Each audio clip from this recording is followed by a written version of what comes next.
ዶክተር ጸጋ የክነሴት አባል እሷም እንደኛ ጋለች። ጤና ይስጥልኝ ጸጋ፣ እንደምን ዋልሽ? ጤና ይስጥልኝ አቶ አይቸው። ጤና ይስጥልኝ አቶ ሽሎሞ። ጨዋታችሁን ሰማሁኝ። እንግዲህ ምንድነው የሚባለው? ላስታርቃችሁ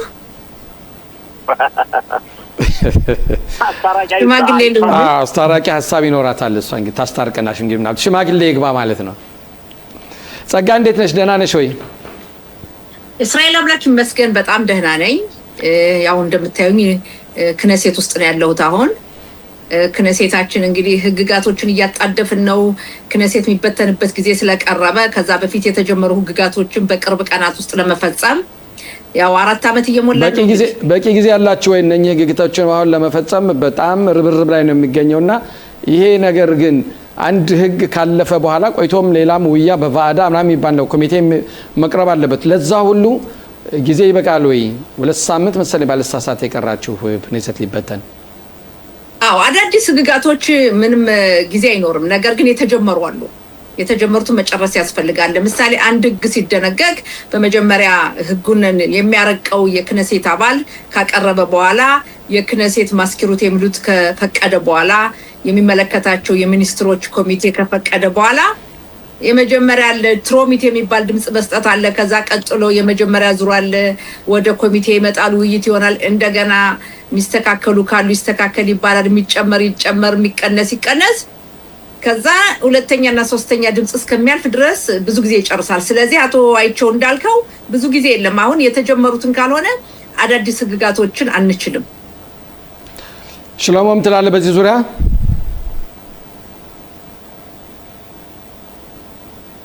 ሽሎሞ እሺ፣ ጸጋ ወደ አንቺ ልመለስና የፖለቲካው ምርጫ ሁኔታስ እንዴት ነው? እየተጣጣፈ ያለበት ሁኔታ ነው። አሁን ይሰማል ሽሎሞ? እሺ፣ ያንተ ምልከታ ምን ይመስላል? እኔ እንኳን ጥያቄ ነው ዶክተር ጸጋና፣ አሁን እናንተ ባላችሁበት 2 ሳምንት በቀረ ጊዜ ውስጥ ለመደንገግ እየሞከራችሁ ያላችኋቸው ህጎች በተለይ እናንተ በምርጫ ላይ ይጎዳሉ የሚባሉ ህጎች አሉ። በተለይ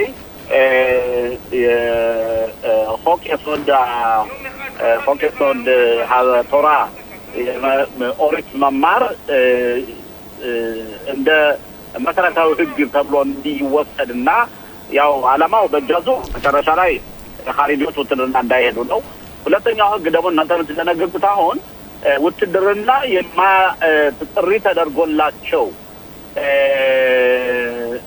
ያሉ ወጣቶች ኻሪጆች ወይም ሃይማኖት አክራሪዎች እነሱ እንዳይያዙ እስር ቤት እና በክሎኒዎች እና በኻሪጆች መካከል እንደዚህ አይነት መድሎት ህግ በምትደነግጉበት ጊዜ እነዚህ ሁለት ህጎች ለእናንተ በተለይ ለሊኩድ መራጮች ማጆሪቲው በጣም የሚቃወማቸውና አይጎዳችሁም ወይ ነው ጥያቄው። አቶ ሽሎሞ የጠየቀው ጥሩ ጥያቄ ነው። በመጀመሪያ ደረጃ ይሄን በተመለከተ ብዙ ጊዜ ሲነገር ቆይቷል። መሰረታዊ ህግ በእውነት ጠንካራ ህግ ነው። እንደማንኛውም ተራ ህግ አይደለም። እስካሁን ድረስ በሀገራችን እስራኤል ያለን 12 መሰረታዊ ህግ ብቻ ነው ያለው። ይሄን በተመለከተ በመጀመሪያ ደረጃ ሃይማኖት መማር የሚለውን ስንመለከት ትልቁ ጥያቄ ኻሪዲዎች ወደ ውትድርና ይሄዱ አይሄዱ የሚለው ብዙ ሲያነጋግር የቆየ ነው። በእስራኤል ታሪክ ብዙም ተነጋግረንበታል። ነገር ግን ዋና አላማው ምንድነው? ሃይማኖቱን የሚማሩ ሰዎች ይማሩ ነው፣ የማይማሩት ውትድርና ይሄዱ የሚለው። ሃይማኖቱን የሚማሩት ይቀጥሉ ይማሩ፣ የማይማሩት ይሄዱ በሚለው ጉዳይ ላይ ውዝግብ አለ። ውዝግቡ ምንድነው? አንደኛ የእስራኤል መከላከያ ራሱ ዝግጁ አይደለም እነዚህን ሰዎች ተቀብሎ ለመመልመል። በአሁኑ ሰዓት ያለው 2 ወታደራዊ ክፍል ነው። ኔጻህ ይሁዳና ሐሽሞናይም የተባለው ሁለቱ ብቻ ናቸው ያሉት።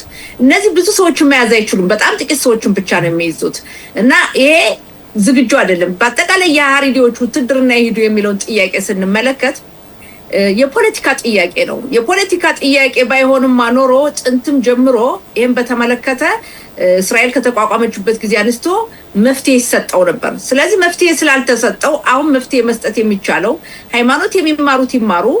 ሌላው አቶ ሽሎሞ አትርሳ፣ ሰሞኑን በተለይ አወዛጋቢ የነበረው ባለፈው ሳምንት ሃይማኖትን የሚማሩትን የማይማሩትን ማለት አይደለም፣ የሚማሩትን የሽባ እየተማሩ ሄደው ሁሉ ይዘዋቸዋል። ሃይማኖትን ቁጭ ብሎ እየተማረ ሰው አንድ ሰው ወስደ እስር ቤት ማሰር በእስራኤል ሀገር በይሁዲ ሀገር በጣም ከባድ ነው፣ ቀላል አይደለም። ስለዚህ አሁን ያለው ሁኔታ የፖለቲካ ጥያቄ ነው። ዶክተር ጠጋ እኔ ለምሳሌ አሁን እኔ ምሳሌ አድርጌ አንቺን ልጅ ልውሰድ። አሁን ያንቺ ልጅ ሕክምና ተምሯል፣ ዶክተር ነው። ውትድርና አልሄድም ብሎ ዩኒቨርሲቲ እየተማረ ከዩኒቨርሲቲ ወደው ቢይዙት ያንቺ ልጅ እስር ቤት ይገባል። ኦሪት ግን የሚማሩት ሰዎች ነው ከተባለ ለእነሱ ተለይቶ መድሎ ሕግ እየደነገጋችሁ እኮ ነው። እንዴት ሊሆን ይችላል? ሕግ እኮ ሲወጣ ለሁሉም እኩል ሕግ ነው መሆን ያለበት። አንደኛ። ሁለተኛ ደግሞ ውትድርና ማገልገል እኮ ራሱ ኤሬክ ኤሊዮን ነው ማለትም ትምህርት ኦሪት ከመማር የበለጠ ሊሆን አይችልም። ስለዚህ ውትድርና ማገልገል ማለት ሀገሪቱ ውትድርና በጠላት የተከበብን ሰዎች ነን፣ ሀገራችን ማለት ነው። የኢራን ጦርነት እያየነው ነው፣ ምስክር ነው። ለምሳሌ ነይሁን ባራክ ሚሻል ወታደርና እውቅ ታዋቂ ካጣን በኻኻም ያሉት ባንክራፕት አድርጓል። ናይና ኢዲዮሎጂ አሁን ኃይለኛና ጠንካራና ሰፊ አገልግሎት የሚሰጥ ወታደር ያስፈልገናል። በዚህ ጊዜ ባለንበት ሁኔታ የዲሞግራፊ ለውጥ ባለበት ሁኔታ ዶክተር ጸጋ እናንተ የምትደረኩ ከዛሬ እስከ 50 ዓመት በኋላ እኛ ካለፍን በኋላ ምን አይነት ሀገር ነው ልጆቻችን ጥለን የምንሄድ እኮ ነው ጥያቄው። በጣም ጥሩ ጥያቄ። አሁንም የጠየቀው ጥያቄ የፖለቲካ ጥያቄ ነው። በእስራኤል ሀገር ያ ባይሆን ኖሮ ድሮ መፍትሄ ይሰጡ ነበረ። ሀሪዲዎች ተመልከት፣ ለዘመናት ሀሪዲዎች በእስራኤል ብሔራዊ ውትድርና ሳያገለግሉ ሲቆዩ ይህም በተመለከተ ሕግ እስከዛሬ ድረስ አልጸደቀም። እነሱ የሚያድጉበትና የሚኖሩበት የሚያምኑበት ለየት ያለ ነው። የመከላከያ ኃይሉ ራሱ እነዚህን ሰዎች ተቀብሎ እንዲያገለግሉ የማድረጉ ችሎታው የለውም። እርግጠኛ ነኝ እንደውም አይፈልጋቸውም። ልንገርህ ለምን ያልን እንደሆነ የመከላከያ ኃይሉ ሃይማኖታዊ አይደለም። ብዙውን ጊዜ በሙሉ ስታይ ያለው በሙሉ ሃይማኖት የሚጠብቅ እንደ ሀሪዲዎች አይደለም። ስለዚህ እነዚህ ሰዎች ደረጃ በደረጃ ሃይማኖቱን የማይማሩትን ማምጣት ያስፈልጋል። የአሁኑ በፖለቲካ ነው። የግራ ክንፎች የፖለቲካ መሳሪያ አድርገውት ነው እንጂ አቶ ሽሎሞ ልንገርህ ካሁን በፊት በራቢን ዘመን ነበር መንግስት፣ በሽሞን ፔሬስ ዘመን ነበረ። ለምን ያን ጊዜ አልወሰዷቸውም? ባለፈው ጊዜ ያይር ላፒድና ናፍታሊ ቤነት ጠቅላይ ሚኒስትር ሆነው ሲያገለግሉ ለምን እነሱ እንዲሄዱ ሕግ አላጸደቁም? እነሱን ለምን አልወሰዷቸውም? የፖለቲካ ጨዋታ ነው። ሌላው በእስራኤል ሀገራቶች ደግሞ ማገልገል ካመጣ በቴላቪቭ ዙሪያ የሚገኙ በአሁኑ ሰዓት ሃይማኖት የማይጠብቁ ሂሎኒ የምንላቸው ወደ 40% አያገለግሉም። ለምን ይሄ አይነሳም? ለምን ነው የሀሪዲዎች የሚነሳ? የሀሪዲዎች የሚነሳ ከጠቅላይ ሚኒስትሩ ጋር መንግስት በማዋቀራቸው የቀኝ ክንፍ በመሆናቸው ነው እንጂ አሁን በሚቀጥለው አሁን ሌላ መንግስት ቢቋቋም ያይር ጎላን ምንድነው ያለው? ያይር ጎላን ምክትል የጦር ኃይሎች ኤታማዦር ሹም የነበረው አክራሪ የለየለት የግራ ክንፍ ምንድነው ያለው? ባለፈው እኛ መንግስት ካዋቀርን በሚቀጥለው ሀሪዲዎችን ቀስ በቀስ ደረጃ በደረጃ ነው እንዲገቡ የምናደርገው። ያ ምንድነው ከፖለቲካ ጥቅም የተነሳ ነው እንጂ በእውነት ታስቦበት ቢሆን ኑሮ ደረጃ በደረጃ እነዚህን ሰዎች መመልመል ያስፈልጋል። ያለውን 2 ወታደራዊ ክፍል የሀሪዲዎችን ትቶ ማስፋት ያስፈልጋል፣ ማተለቅ ያስፈልጋል። ያ ነው ትልቁ ነገር። ወደኛ ልጆች የመጣ እንደሆነ የኛ ልጆች የምናሳድግበት አመለካከትና የነሱ የተለያየ ነው። ያንተ ልጆች ውትድርና አሉ፣ የኔ ልጆች አገልግለዋል፣ እናንተም አገልግላችኋል። እና ይሄ በሙሉ ያለው የፖለቲካ ጨዋታ ሆኖ ነው እንጂ ፖለቲካ ባይሆን ኖሮ የሁሉ ውዝግብ አይመጣም። ሌላው ደግሞ አሁንም ሁሉ ጊዜ የምንናገረዋለን የሀሪዲዎች ቁጥር ከአረቦች ጋር ሲወዳደር ዝቅተኛ ነው። በክነሴት እስራኤል 10 የክነሴት አባላት አሉ አረቦች። የእስራኤል ህዝብ 21% አረቦች ናቸው። አረቦች ለምን አያገለግሉም? ውትድርናውን ተው፣ ለምን ብሔራዊ አገልግሎት አያገለግሉም? ለምን አረቦችን አትንኳቸው? ለምን ግራ ክንፎች ጠለላ መከታ አድርገው ነው ይዘዋቸዋል። ከነሱ ጋር መንግስት አቶ ሽሎሞ ይቅርታ፣ ከማንሱር አባስ ጋር መንግስት አላዋቀሩም። ባለፈው ከማንሱር አባስ ጋር ያይር ላፒድና ናፍታሊ ቤኔት መንግስት ካዋቀሩ ለምንድነው እነሱ እንዲያገለግሉ የማይሆነው? ውትድርና ቀርቶ በራሳቸው መንደራቸው በከተማቸው ለምን ብሔራዊ አገልግሎት አይሰጡም? ይሄ ሁሉ ከፖለቲካ ጋር የተያዘ ነው። አቶ ሽሎሞ ዶክተር ተጋከ አይወልሽ አሁን ሁሉ ጊዜ ነው በአረቦች አንተ ደጋግመሽ ተነሳለሽ። አንድ የምትረሺው ነገር አለ። ሊኩድ የሚባለው የጥምር መንግስት ከ20 ዓመት በላይ ዓመት የሚቃረብ ናታንያሁ እንኳን የሚገዛ መንግስት ነው እና ሁሉ ጊዜ ለምሳሌ አሁን የሀሪዲዎችን ውትድርና እንዳይሄዱ የሚለውን የህግ እንዳቀረባችሁት ሁሉ ለምን ለምሳሌ የአረቦች ደግሞ ብሔራዊ አገልግሎት እንዲያደርጉ ብላችሁ ለምን አላቀረባችሁም? እናንተ እኮ ናችሁ ይቀርባል። እኔ በዚህ ጉዳይ ትክክል ነኝ። እኔ በተለይ በዚህ ጉዳይ ላይ አረቦች ተመልከት፣ የእስራኤል ዜጋ የሆኑ አረቦች በሁሉም መስክ ይሳተፋሉ። በሁሉም መስክ ከተሳተፉ በሀገሪቱ መብት አላቸው። መብት ካላቸው ግዴታቸውን መወጣት አለባቸው። እኔም ማምንበት በአንድ ሀገር ውስጥ መብት ብቻ መኖር የለበትም፣ ግዴታ መኖር አለበት ነው። ያ ነው። ግን የፖለቲካ ጥያቄ ስለሆነ አልተነሳም፣ አይነሳም። ስለዚህ በሚቀጥለው መንግስትም ሲዋቀር እናንተ ለምሳሌ ለምን አታረጉም ነው ጥያቄው። ለምን አላረጋችሁ? ለምን አታደርጉም? ሌላውን የነበረውን መንግስት በጣም ጥሩ ጥያቄ ነው። አንድ ህግ ስታመጣ ሽሎሞ አንተ ታውቃለህ፣ ክነሴት ነበርክ፣ ምክትል አፈ ጉባኤም ነበርክ። አንድ ህግ ለድምጽ የምታመጣበት ሰዓት የሚደግፈው ሰው ቁጥሩ ብዙ መሆኑንና ያ ህግ ድጋፍ ማግኘቱን መረዳት መቻል አለበት። ያንን በምታመጣበት ጊዜ በቂ ድምጽ ከሌለ በቂ ድምጽ ከሌለ ልታመጣው አትችልም። የአረቦቹ ጉዳይ ቢነሳ እርግጠኛ ነኝ አቶ ሽሎሞ ታውቃለህ፣ አቶ አይቾም ታውቃላችሁ፣ ሀሪዲዎች ከነሱ ጎን እንደሚቆሙ በዚህ ጉዳይ ላይ። ስለዚህ ያ ነው እንጂ እነሱ አገልግሎት ብሔራዊ አገልግሎት እንዲሰጡ የማይፈልግ የለም። አረቦች መብት አላቸው። ዶክተር ጸጋሁን እኮ እያልሽ ያለው ጽዮናዊ ያልሆኑት ማለት ነው። ሀሪዲዎች ጽዮናዊ አይደሉም፣ አረቦች ጽዮናዊ አይደሉም። እነሱ ሁለቱ ጽዮናዊ ያልሆኑት ለአገል ወታደራዊ አገልግሎት እና ብሔራዊ አገልግሎት ለማድረግ እነሱ ምንም ማድረግ አይቻልም። ይሄ ጽዮናዊ የሆነ ግን ማሳክናሳ የሚከፍለው ስራ የሚሰራው ሚሉይም 300 ቀን የሚያደርገው 200 ይሄ ያገልግል ይጨምር። ይሄ እኮ አይሰራም ዶክተር ጸጋ፣ ይሄ አይሰራም። አቶ ሽሎሞ ማስተካከያ፣ አረቦች ጽዮናዊ አይደሉም፣ ሊሆኑም አይችሉም። ሀሪዲዎች ሻስ ጽዮናዊ ናቸው። ሻስን ማውጣት ይኖርብናል። 11 መቀመጫ አላቸው። የህዱት አቶራና ደጌላ ቶራ ናቸው እንጂ ሻሶች ጽዮናዊ ናቸው። ያም ሆኖ ግን በቂ ድምጽ የለም። እኔም ማምንበት አንድ ነገር አለ። ሀሪዲዎች በውትድርና ያገልግሉ የሚለውን በተመለከተ ደረጃ በደረጃ ገብተው ማገልገል አለባቸው። ሃይማኖትን የሚማሩት ይማሩ። እስራኤል ሀገር የመጣ ነው በሃይማኖታችን ነው። እስራኤል ከዲሞክራሲ በፊት የይሁዲ ሀገር ናት። ለዛም ነው የእስራኤል ህግጋት በሙሉ የእስራኤል በሰንበት ቀን መኪና የለም፣ በዓላቱ በይሁዲ በዓላት ቀን ሁሉ ነገር ዝግ ነው። ስለዚህ አሁንም ለብዙ ሰዎች የምገልጸው አንዳንዶቹ ይሳሳታሉ።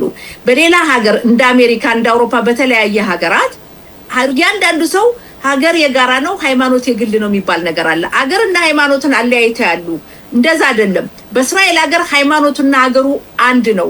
እስራኤል ስትቋቋም ለ3000 ዓመት የእስራኤል ህዝብ የኖረባት ወደ ቅድስት ሀገሩ ሲመለስ የይሁዲ ሀገር የሚል ነው። ያንኛ ብቻ አይደለንም ይሁዲዎቹ፣ የተባበሩት መንግስታት ድርጅትም አምኖበት ያጸደቀው ነውና ቅድሚያ ሃይማኖቱ ይቀድማል፣ ከዛ ነው ዲሞክራሲው። ስለዚህ መሆን ያለበትኝ ሃይማኖተኞች ሃይማኖት የማይማሩት ያገልግሉ በሚለው እኔ እስማማለሁ።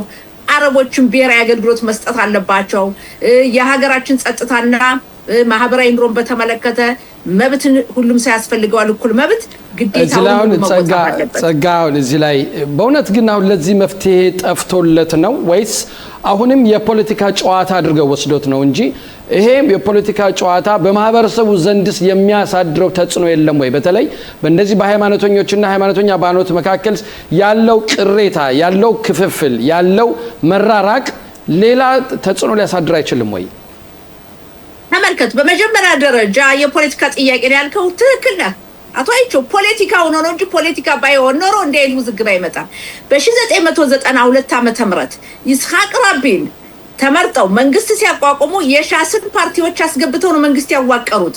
የኦስሎ ስምምነት ሲያልፍ የሻስ ፓርቲ አብረው ነበሩ። በዛ ጊዜ አንድም ሰው አልተናገረም ስለ ውትድርና አገልግሎታቸው በጭራሽ።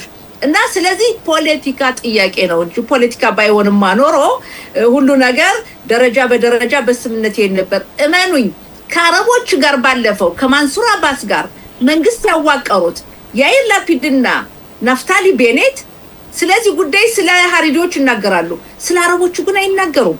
እና ሁሉ የፖለቲካ ጨዋታ ነው። ፖለቲካ ባይሆንማ ኖሮ ሁሉ ነገር በቀጥታ ነበር። ይሄ ደግሞ ዛሬ የተጀመረ እኮ አይደለም፣ የኖረ እኮ ነው። ለዘላለም ብዙ አመት የኖረው የተለያዩ ኮሚቴዎች ሲቋቋሙ በክነሴት የውጭ ኮሚቴ ከፍተኛ ፍርድ ቤት የሚመሩትኝ እየተቋቋመ መፍትሄ ሳይሰጠው የኖረ ጉዳይ ነው። ዩሊ ኤድልስቲን ሊኩድን ፓርቲ በይፋ ለቅቄያለሁ ብለዋል። የሚያሳድረው ተጽዕኖ ይኖራል ምናልባት በምርጫው በኩል? ዩሊ ኤድልስቲን ከፓርቲው ለቀው ወጥተዋል። ምንም በፓርቲው በኩል ተጽዕኖ አያሳድርም። ምክንያቱም የሊኩድ ፓርቲ ትልቅ የፖለቲካ ፓርቲ ነው። የመጀመሪያው አይደሉም። ዩሊ ኤድልስቲን አይደሉም የመጀመሪያው ፓርቲውን ሲለቁ። ከሳቸው በፊትም ሌሎቹ የለቀቋሉ፣ ለቀውም የተመለሱ አሉ፣ እንደ ጊዶን ሳር የመሳሰሉትኝ። አንዳንዶችም ለቀው ወጣው ይሄዳሉ። ምሳሌ ብሰጥህ ሞሼ ካህሎን መውሰድም ይቻላል። በፖለቲካ የተለመደ ነው አንድ ላይ መዋሃድ፣ መለያየት፣ ሂዶ ፓርቲ ማቋቋም ወይም ደግሞ ከሌላ ፓርቲ መጨመር የመሳሰለው የተለመደ ነው። ወይም ደግሞ የክነሴት አባላትም ቢሆን ካንዱ ወደ ሌላ ቦታ በሚሄዱበት ሰዓት ወደ ሌላ ፓርቲ ሲሄዱ ለምርጫ የሚሰጠው በጀት አለ። ብዙ ነገሮች አሉና አዲስ ነገር አይደለም፣ የተለመደ ነው። አቶ አይቸው ሽሎሞ ላንተልስተ ዶክተር ተጋር የኔ ጥያቄ አሁን በእውነት በተመልሸው ወደ ምትደነግጋቸው ህጎች እየሄድኩ ነው። አንድ በኩል ጠቅላይ ሚኒስትር ቢንያሚን ኔታንያሁ በጨረሻ ላይ ባደረጉት ንግግራቸው እኔ ብመረጥ የብሔራዊ አንድነት መንግስት አቋቁማለሁ ብለዋል። ከአሁን ቀደም ግን እነ ቤኒ ጋንት ጋር ገብተው ዜሮ ሆነው ወጥተዋል። ሌሎችም እንደዚሁና ጠቅላይ ሚኒስትር ቢንያሚን ኔታንያሁን የሚጠቀሙት በእውነት ለካምፔን ለመጠቀም ነው በሚደረገው ዘግም ሰማይ እየወረደባቸው ስለሆነ ነው። እውነት ከተመረጡ በእውነት ብሔራዊ አንድነት መንግስት ማቋቋም ነው የሚፈልጉት። በመጀመሪያ ደረጃ ጠቅላይ ሚኒስትር ቢንያሚን ኔታንያሁ መሪነታቸውን እኛ ብቻ ሳይሆን የዓለም ህዝብ የሚመሰክርላቸው ነው። ጠቅላይ ሚኒስትር ቢንያሚን ኔታንያሁን የሚያክል ጠንካራ መሪ የለም። አሁንም ቢሆን ለሚቀርበው ውድድር የቀኝ ክንፍን የሚመሩት እሳቸው ናቸው። የግራ ክንፎች መሪ እንኳን ማውጣት አልቻሉም። ሲንኮታኮቱ እያየን ነው። አንድ ጊዜ ያይር ላፒድ፣ አንድ ጊዜ ናፍታሊ ቤኔት አንድ ላይ ሄዱ። ያለው ግምገማና ጥናት ሲያወርዳቸው ደግሞ ወደ አይዝንኮት ሄዱ። የተለመደ ነው የግራ ክንፎች። ቀደምም ቤኒ ጋንጽነን መሪ ለማድረግ በመገናኛ ዘዴዎች ተሞክሮ ነበር። ስለዚህ የቀኝ ክንፍ ጠንካራ መሪ አለን። ቢንያሚን ኔታንያሁ ጠንካራ፣ የግራዎቹ የላቸውም። ስለዚህ ጠቅላይ ሚኒስትር ቢንያሚን ኔታንያሁ በአጋጣሚ አቶ ሽሎሞ በጠየቀው ጥያቄ ዙሪያ አንድ ላይ መሄድ የሚለው ሁኔታ በተለይ ጥቅምት 7 የሐማስ ሽብር ፈጣሪ ድርጅት እልቂት ካደረሰበት ጊዜ በኋላ አንድ ላይ መሄዱ ሁሉንም ህዝብ የሚያካትት ቢቻል መንግስት ማዋቀሩ ሁላችንም የምንፈልገው ነው እና ለዚህ ነው ጠቅላይ ሚኒስትሩ በተደጋጋሚ አንድ ላይ የሆነ መንግስት ማቋቋም የሚችሉ የሚለው እንጂ ጠቅላይ ሚኒስትሩ ጠቅላይ ቢንያሚን ኔታንያሁ ባለካላቸው ታሪክ እንደምንረዳው ከሆነ አንድም አይነት የፖለቲካ ስምምነት አድርገው እሳቸው አሜን ብለው የቃል የገቡትን ተግብረው አያውቁምና ማን ያመናቸዋል ነው ጥያቄው። ለማኝ ጠቅላይ ሚኒስትሩን አመኑም አላመኑም የግራ ክንፎች ምንም የሚረዳቸው የለም። ተመራጩ ስልጣን የሚይዙት ብዙ አመት የሚያገለግሉ እስራኤል ከተቋቋመች 78 አመት ነው። አብዛኛውን አመታት ሀገሪቱን የሚመሩ ጠቅላይ ሚኒስትር ቢንያሚን ኔታንያሁ ናቸው። በመካከለኛው ምስራቅ ከአራት ሀገራት ጋር የሰላም ይቅርታ እንዲያስጨርሰን ጠቅላይ ሚኒስትር ቢንያሚን ኔታንያሁ በመካከለኛው ምስራቅ ከአራት የአረብ ሀገራት ጋር ሰላም ያመጡ ናቸው። ሊጨርሱን የመጡትን ሊያጠፉ የመጡትን ነን በመዋጋት ኢራንን ያለችበትን ሁኔታ እያየን ነው። መሪዋን እንኳን ለመቅበር 4 ወር ጠብቃለች። መካከለኛው ምስራቅ ጠቅላይ ሚኒስትር እየለወጡት ነው። ነገር ግን የግራ ክንፎች አልተዋጠላቸውም። ጠቅላይ ሚኒስትሩን በፍርድ ቤት ለማውረድ እንኳን የሞከሩትኝ ባለፈው ሳምንት ተመልክታችሁት ይሆናል ብዬ አስባለሁ በቴሌቪዥን በጉቦ ተጠርጥረዋል የሚለውን ፍርድ ቤቱ የአውራጃው ፍርድ ቤት ምንድን ያለ ጠቅላይ ሚኒስትሩ ጉቦ ተቀብለዋል የሚለው ነገር አሁን ብቻ ሳይሆን ከፊትም አስጠንቅቀዋል። ይሄ ነገር የለም ፋይዳ የለውም ብለዋል። ስለዚህ ጠቅላይ ሚኒስትሩን በምርጫ ማሸነፍ የማይችሉ በፍርድ ቤት ለማውረድ ሞከሩ። በፍርድ ቤቱ ብዙ ወጪ ነው የወጣው ወገኖች፣ በብዙ 100 ሚሊዮን የሚቆጠር ገንዘብ ወጥቷል እና ጠቅላይ ሚኒስትሩ እየተመረጡ ነው እንጂ በጉልበት አይደለም። አቶ ሽሎሞ እናንተ ወደዳችሁ ማልወደዳችሁ ጠቅላይ ሚኒስትሩ ተመርጠው ነው ስልጣን የሚይዙት። መኮንን ተስፋ መስመር ላይ ያለ። ሰላም ጤና ይስጥልኝ ኮሎኔል። ጤና ይስጥልኝ አይቸው፣ እንዴት ዋላችሁ? ጠፋህብኝ ሰሞኑን ነው ወይስ ነው የጠፋው? አይ እንግዲህ ሁላችንም ተጠፋፍተናል። ሰላም ነው። እሺ እስኪ በሀገራችን እንጀምርና በሀገራችን ባለው ሁኔታ መከላከያ ሰራዊታችን በተለይ ጥቅምት 7 2023 ጥቃት ያደረሱብን ሐማስ እንዲሁም የጂሃድ እስላሚ በዛን ወቅት የተሳተፉት አዛዥ የነበሩት የተከታተለች ማጥፋቱን እንደቀጠለች ነው። ሰሞኑንም እንደዚሁ በአዛ የተገደለ አንዳለና ያለው ተጨባጭ ሁኔታ ምን ይመስላል እዛ አካባቢ? እንግዲህ ከፈቀድክልኝ ለአንድ ለሁለት ደቂቃ ያህል ያለውን ሁኔታ ነባራዊ ሁኔታ ብናገር ደስ ይለኛል። እሺ። አንደኛ እንደምታየው በኢራን ሀገር ላይ የኻሜናይ እሱን ወደ ኋላ እንመጣበታለን ብዬ ነው መጀመሪያ በሀገራችን ጀምር ያልኩኝ እኮ ወደዛ ልመጣ ነው። የእሳቸው የኒህ የአብዮታዊው መሪ የነበሩት የኢራን ህዝብ 90 ሚሊዮኑ እንግዲህ በብዛት የሚደግፉት ወደ 20 ሚሊዮን የሚሆኑት ሀዘን ላይ ናቸው። በአለም ላይ እንደምታየው ብዙ የፕሮካዮቻቸውን ሀገራት እንደ ቻይና፣ እንደ ሩሲያ፣ እንደ አፍጋኒስታን፣ ካታር፣ ኩዌት፣ ቱርክ፣ የመን የተለያዩ ሀገራት በሙሉ እሳቸውን ለመቅበር ወደ ሀገራቸው ጎራ ብለዋል። እንደሚባለው ከሆነ አንዳንዶች የመጡት መሞታቸውን ለማረጋገጥ ይባላል። ሆኖም ግን እኔ መሪ በአሁኑ ሰዓት እንደምታየው በዚህ የቀብር ስነ ስርዓት ላይ በየከተማዎቹ እየዞረ ነው የሚሆነው። በዚህ አንድ ነገር ይሰማል። በተለይ የፕሬዝዳንት ትራምፕ እንዲሞት እንዲገደል ህብረተሰቡ በሙሉ የሚጮህበት ከዛም ተከትሎ ጠቅላይ ሚኒስትራችን እንዲገደሉ የተወሰነበት የቀብር ስነ ስርዓት ነው። እንደምታየው እስራኤል ትውደም አሜሪካ ትጥፋ ነው የሚባለው። ሆኖም ግን እንደምታየው ብዙዎቹ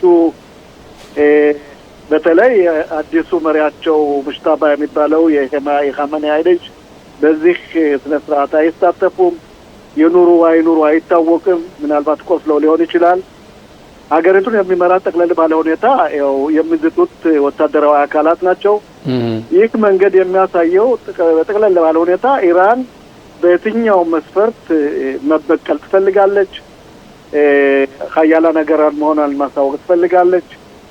ህብረተሰቡ 70% ይህን ሰው የማይደግፉትም በተለይ የሺው ህብረተሰብ ግን የሚያለቅሰውና የሚያነባው የቀረበት ደሞዝ ጉርሻ ስለሚጎለው እንጂ አዝኖ አይመስለኝም። ሆኖም ግን እሳቸውም ተሸኝተዋል። ጥሩ ተሸኙ። ከኮሎኔላቸው ከጀግኖች ከወታደሮቻቸው ጋር ከመሪዎቻቸው ጋር እስራኤል መከላከያ ኃይል ባደረገው መርከባ ውጊያ በአንድ ቀን በአንድ ሰዓት ላይ እነዚህ ሰዎች ሞተዋል። እነሱም እየተሸኙ ነው። ስለዚህ እንደምታየው ይሄን ተከትሎ በተለይ ደግሞ የሐማስ መሪዎች በዚህ መገኘታቸው የሂዝቦላ ነገርን ለመቆስቆስና ነገሩን ለማደራጀት ወዴት ነው ምን ሄደው ለማለትና አንዳንድ ፕላኖችን ለመንደፍ ነው። እንደምታየው በአሁኑ ሰዓት ልመለስና አንተ ወደ ጠየቅ ጥያቄ በአዛ ላይ የሚደረገው ድርድር ነገሩ ወዲህ ነው። አንደኛ በአሁኑ ሰዓት እንደምታየው የ32 ሀገራት አባል ያሉበት ናቶ የሚባለው በአንካራ ከተማ ዛሬ ነገና ከነገ ወዲያ ስብሰባውን ያደርጋል። ይህ ስብሰባ የአሜሪካ ፕሬዝዳንት የሚገኙበት የቱርክ መሪ የሚያስተናግዱት በአዳራሻቸው ላይ ዋናው መሰረታዊ ዓላማው በአውሮፓ ሀገራት በተለይ በአውሮፓና በሰሜን አሜሪካ ባሉ ሀገራት ላይ ያለውን ነዋራዊ ሁኔታ ለመፈተሽና አንዳንድ ወታደራዊ እርዳታዎችን በተለይ ለኡክራይናና ለሐማስ ወይም ለአዛ ለማድረግ ነው። ይሄን ተከትሎ በአዛ ላይ ምንድነው የተደረገው? ቱርክ በቀጥታ ለሐማስ ትዕዛዝ ሰጥታለች። አንደኛ ከእንግዲህ በኋላ አዛን የሚያስተዳድረው የተለየ አካል ቴክኖክራት የሚባል ከዛሬ ጀምሮ ይገባል። ሐማስ ትጥቁን እንዲፈታ ተቀብሏል፣ ትዕዛዝ ተቀብሏል። ቀጥተኛ ትዕዛዝ ከቱርክ አራድዋን ነው የሰጡት። ይሄም እንደሚሆን ሐማስ ተስማምቷል። በተለይ ደግሞ በግብጽና በቱርክ የሚደረገው ሂደት የአሜሪካ ለመቅረብና በተለይ ደግሞ ቱርክ የምታደርገው የትራምፕን ወዳጅነትና እንዴት ነው F-35 የሚባለውን ተዋጊ አየር ለመቀበል ነው እንጂ በእውነት ኤርዶዋን የቱርክ መንግስት ለእስራኤል አዝኖ አይደለም። ወይም እንደምታውቀው እስራኤልን ለመጉዳት የሚያደርገው ጥረት የኤርዶዋን የሚባል መሪ የቱርክን የማመስ ሀገሩ የተራበች የተጠማች ሆኖም ግን ወታደራዊ አካሉን የሚያጠናክር ለዓለም ለአረባት ሀገር አለኝታውን ለማለት የሚያደርጉት ሂደት የትራምፕ የእሳቸው መቅረብም እስራኤልን ፋታ አልሰጣትም የሚያሰጋ ነው። አዎ እስራኤል በእውነት የምትብል በደንብ ልትመለከቱ የሚገባ ጉዳይ ነው። በተለይ ሐማስ የመሳሪያ መጣሉን ሁኔታ መሳሪያ መፍታት ሁኔታ ባለፈው ሳምንትም በግብጽ ውስጥ የግብጽ ውጭ ጉዳይ ሚኒስትር እንደተናገሩትም የሐማስ ያሉ ታጣቂዎችን በአዛ ውስጥ ያሉ ታጣቂዎችን መልእክተኞች ተቀብለን አስተናግደናል ብለዋል። ይሄም እንግዲህ ዋናው ነገር የሚጠይቁት የእስራኤል መከላከያ እዛ ውስጥ ያለው አዛን ለቆ እንዲወጣና መጨረሻ አካባቢም ሐማስ መሳሪያውን ትጥቁ ሊፈታበት የሚችልበት መንገድ ለመጠየቅ ነው በማለት የተናገሩት ነገር ሁኔታ አለ። ይሄም ቢሆን ያው ካታርም ቱርክም በጀርባ ሆነው የሚወተውቱት ጉዳይ ያለ ነውና ሐማስ መሳሪያውን እንዲፈታ ነው ከነበረው ውል ስምምነት አንዱ። በሁለተኛው ዙር በምንመጣበት ሰዓት በቅድሚያ ሐማስ መሳሪያውን ይፈታል። ከዛ በኋላ ነው ቀስ በቀስ ደረጃ በደረጃ እስራኤል ኃይሏንም እዛ ማውጣት ወይም አንዳንድ የታፈኑ ወይም የተያዙ ቦታዎች እየለቀቀች የምትወጣው። ይሄ ሳይሆን እንዴት ነው አሁን ደግና ተገላቢጦሽ እስራኤል መውጣት አለባት ብለው የሚናገሩት? ይኸውልህ አይቸው አሁን የተደረገው ድርጊት ትልቅ ጨዋታ ነው። ያ የቱርኩ መሪ ኤርዶዋን ያደረጉት ምንድነው? ሐማስ አንደኛ ግዛቱን እንዲተውና መሳሪያውን እንዲፈታ ሐማስ መሳሪያውን ከፈታ ግዛቱን ከተወ እነዚህ ተወካይ ሀገራት በሙሉ ከ70 ሚሊያርድ ዶላር በላይ ወጪ ተደርጎ አዛን ለመገንባት ነው። ለዛም ነው በእስራኤል ሀገር በአሁኑ ሰዓት እስራኤል ያን ቦታ ለቃ የምትወጣበት ደረጃ በደረጃ ቢሆንም አንደኛ አዛን መልሶ ለመገንባት የሚያስፈልገውን ቁሳቁስ በሙሉ እስራኤል ማስገባት አለበት የሚል ውሳኔ ተወስኗል። እስራኤል ግን በአንጻሩ ሐማስ ትጥቁን እስካልፈታ ድረስ መሳሪያውን እስካልጣለ ድረስ ግዛቱን እስካልተወ ድረስና ሌላው ገዥ አለኝታ ለእስራኤል እስካልሰጠ ድረስ ካለውበት ቦታ ቆያለሁ ያለች ድርድር ላይ ናት። እንደሚመስለኝ ግን የአሜሪካ ፕሬዝዳንት እና የቱርኩ መሪ ወዳጅነት ወደዛ ሊወስደን ይችላል። ይሄን ደግሞ በሂደት የምናየው እንደሚመስለኝ ከሆነ ሐማስ ትጥቁን ይፈታል፣ ግዛቱንም ይተዋል፣ አዛም መልሳ ትገነባለች። የዓለም መንግስታትም የሚያዋጡት ገንዘብ በቱርክ ላይ ይሄ ነውና ለኡክራይናና ለአዛ ተብሎ ነው ከ170 ሚሊያርድ ዶላር በላይ የዓለም ሀገራት ወጪ ሊያደርጉ ነው ማለት ነው። በዚህ ግንኙነት ላይ 32 ሀገራት የሚሳተፉበት ሀያላን ሀገራት በሙሉ ያሉበት በተለይ ኡክራይና በምታደርገው ውጊያ የናቶን እንግዲህ የዓለም አቀፋዊ ወታደራዊ ኃይል እና እንዴት ነው ወታደራዊ ፋብሪካዎችን ለማጠናከር የሚል መርሆ ይዞ የተነሳ ኃይል ነው። ይሄን ደግሞ የሚመሩት እንደምታውቀው በአሁኑ ሰዓት አንካራ የሚገኙት የቱርክ መሪና ፕሬዝዳንት ትራምፕ ናቸው። ስለዚህ ፕሬዝዳንት ትራምፕ የቱርክን ወዳጅነት የፈለጉት አንደኛ የቱርክ ሀያላን ሀገር የእስላማዊ ሀገር በመሆኗ ምናልባት ባለፈው ጊዜም እንዳሸነፈች በስምምነቱና ወይም የታገቱ ወገኖቻችን ልልቀቁ ሲሉ ቱርክ ናት በዚህ ጣልቃ ገብታ ሐማስን ትዕዛዝ የሰጠች ማለት ትችላለሁ። ስለዚህ ያ ሁኔታ የሚያሳየው ምናልባት ይህ ሂደት ለወደፊቱ ሐማስ ትጥቁን ትቶ እኛም እንደነገርኳቸው ደጋግሜ አዛን ገዝተን መኖር አንፈልግም። ሰላማዊ ሀገር ነው የምንፈልገው። በአዛ ውስጥ ሰላም ከፈጠረና ጎረቤታዊ ሀገር ሆነን መሳሪያውን ከተወ የሚያሰጋ ነገር ከሌለን መከላከያችንን ቀስ በቀስ ቦታውን እየለቀቀ ለአስፈጻሚ ኮሚቴ እየሰጠ ይወጣል ማለት ነው። ይሄ እስከሚሆን ድረስ እንግዲህ ያው ጊዜ የሚወስድ ጉዳይ ነው። ወደ ሰሜኑ የሀገራችን ክፍል ስንመጣስ ያለው ሁኔታ ምን ይመስላል? ሂዝቡላ አሁንም ቢሆን መሳሪያውን የሚፈታበት ጉዳይ የለም። ጠቅላይ ሚኒስትር ቤንያሚን ኔታንያሁም እንግዲህ በቅርቡ ወደ አሜሪካ ይሄዳሉ ተብሏል። የሊባኖሱ መሪም ፕሬዝዳንቱም ጆዜፍ ኡን እሳቸውም ቢሆን ወደ አሜሪካ ያቀናሉ ተብሏል። ምናልባት በሁለቱ መካከል ግንኙነት ሊኖር ይደረግ ይሆን እዛ ወይስ በተለያዩ ሰዓት ነው የሚሄዱት? ይኸውልህ አንደኛ በአሁኑ ሰዓት እንደምታየው ሊባኖስ የሚገኘው አማጽያን ቡድን ሂዝቦላ እያለቀሰ ነው። አንደኛ መከላከያ በአሁኑ ሰዓት ሁሉ በዚህ ሰዓት ፍተሻ እያደረገ ዛሬው እንኳን ከ150 በላይ የሚሆነው የታሸጉ መሳሪያዎች ወታደራዊ አካላት የቀሙበት በየቀኑ ወሻዎች የሚፈተሹበትና መሳሪያዎች የሚወድሙበት ጊዜ ነው። ሂዝቦላ ትጥቁን ይፈታል አይፈታም ይሄ ወደፊት የምናየው ነው። በአሁኑ ሰዓት ግን በተደረገው ስምምነት ሂዝቦላ ተቀባይነት ይሄን ስምምነት አልተቀበለውም። ኢራንም ይሄን ስምምነት አልተቀበለችውም። ሂዝቦላ እያለቀሰ ነው። ወታደራዊ አካሉ እየደከመ ነው። ከ1500 በላይ ወታደሮቹን ያጣበት ጦርነት ከ63 በላይ መንደሮቹ የወደሙበት ሂዝቦላ በሊባኖስ ህዝብም ወቀሳ እየቀረበበት ነው። እንደምታውቀው ፕሬዝዳንት አንዋንም ክርስቲያኑ ወገንም ሱኒዎችን ይሄን ድርጅት አይፈልጉትም። ለ30 አመት በላይ ገዝቷቸው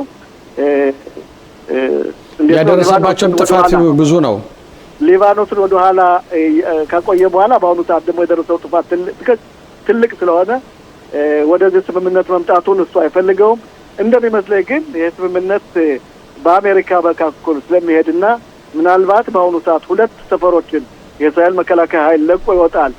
ያንም የሚለቀው ደረጃ በደረጃ ለሊባኖስ ወታደራዊ አካል ስለሆነና የሊባኖስ ወታደራዊ አካል ሙሉ ስራውን ከሰራ የሂዝቦላን ጓዶች ትጥቆችን ካስፈታ ከያዘበት ቦታ ቀስ በቀስ መከላከያ ቦታውን እየለቀቀ ይወጣል። ካልሆነ ግን መከላከያ በዛው አካባቢ ቆይና ስራውን ይሰራ ማለት ነው። ይሄ ደግሞ በሂደት የምናየው ነው። ነገሩና አዝማሚያውን ሳይ ግን በዚህ በኩል የሂዝቦላ ለቅሶ